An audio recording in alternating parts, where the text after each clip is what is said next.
మీ business ఏదైనా మీ ఊర్లో promotion చేయాలంటే అది సుమన్ టీవీతోనే సాధ్యం. ఇప్పుడే సంప్రదించండి. దూరదర్శన్ యాంకర్గా పనిచేస్తూ న్యూస్ రీడర్గా సుదీర్ఘకాలం పనిచేసిన శాంతి స్వరూప్ గారు అనారోగ్యంతో మరణించడం జరిగింది. తెలుగు రంగంలో మొట్టమొదటి న్యూస్ రీడర్గా పనిచేశారు.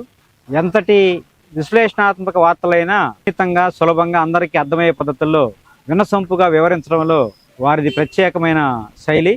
ఒక రకంగా ఆంధ్రప్రదేశ్ మీడియా రంగంలో మొదటి ప్రముఖ న్యూస్ రీడర్గా, పాపులర్ న్యూస్ రీడర్గా ఆయన పేరు ప్రఖ్యాతులు గాంచారు. వారు మీడియా రంగానికి చేసిన సేవలు మనందరం గుర్తించుకోదగినవి, కొనియాడదగినవి. ఈ రోజున్న మీడియా రంగంలో పనిచేసే సిబ్బంది అంతా శాంతి స్వరూప్ గారి గొప్ప ఔన్నత్యాన్ని గుర్తు తెచ్చుకొని ప్రస్తుతం ఉన్న మీడియా పోకడలకు గురి కాకుండా వారి బాటలో నడిచి ఈ రంగానికి ప్రత్యేక శ్రద్ధ తెచ్చే విధంగా ప్రయత్నం చేయటమే వారికి మనం ఘనమైన నివాళి అర్పించినట్టుగా మేము భావిస్తా ఉన్నాం. ఆ రకంగా తెలుగు మీడియా రంగంలో విశేష సేవలు అందించిన శాంతి స్వరూప్ గారికి మరోసారి శ్రద్ధాంజలి ఘటిస్తా ఉన్నాం. సుప్రసిద్ధ తెలుగు న్యూస్ రీడరు శాంతి స్వరూప్ గారు మరణించినట్లు మీడియా ద్వారా తెలిసింది. వారికి ముందుగా శ్రద్ధాంజలి ఘటిస్తూ ఉన్నాము.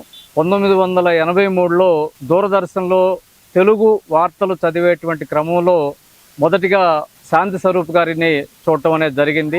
మా తరం వాళ్ళందరికీ కూడా శాంతి స్వరూప్ గారి వార్తలు చాలా ఆహ్లాదకరంగా మన తెలుగు న్యూస్ టీవీల్లో చూసేటువంటి అవకాశం కలిగినటువంటి పరిస్థితి.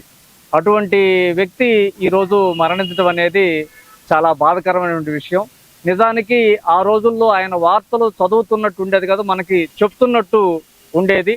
ఇప్పుడున్నటువంటి టెక్నాలజీ ఆ రోజుల్లో లేకపోయినా అత్యంత భాష స్పష్టత ఇవన్నీ కూడా శాంతి స్వరూప్ గారి వార్తల్లో మనకి కనిపిస్తూ ఉండేది. అటువంటి వ్యక్తి ఈరోజు మరణించడం అనేది చాలా బాధాకరం. అలాగే ఆయన చేసినటువంటి సర్వీస్కి లైఫ్ టైమ్ అచీవ్మెంట్ అవార్డు కూడా టీవీ రంగంలో, వార్తల రంగంలో వారికి ఇవ్వటం అనేది జరిగింది.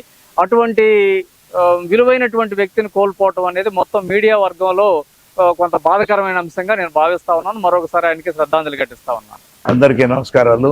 ఈరోజు చాలా విచారకరమైన రోజు అది. ఎందుకంటే పెద్ద యాంకర్ గారు శాంతి స్వరూప్ గారు అంటేనే అప్పటి కాలంలో చూస్తున్నప్పుడు న్యూస్ అన్ని కూడా దూరదర్శన్లో ఎంతో బాగా వారు న్యూస్ రీడర్గా కూడా మంచి పేరు తెచ్చుకొని వారు అకాల మరణం చెందటం వారి కుటుంబానికి కూడా ప్రగాఢ సానుభూతి కూడా తెలుపుకుంటూ ఇటు వారి ఆత్మకు కూడా శాంతి కలగాలని మాగుంట కుటుంబం ప్రత్యేకంగా నేను ప్రార్థిస్తూ ఉన్నాను.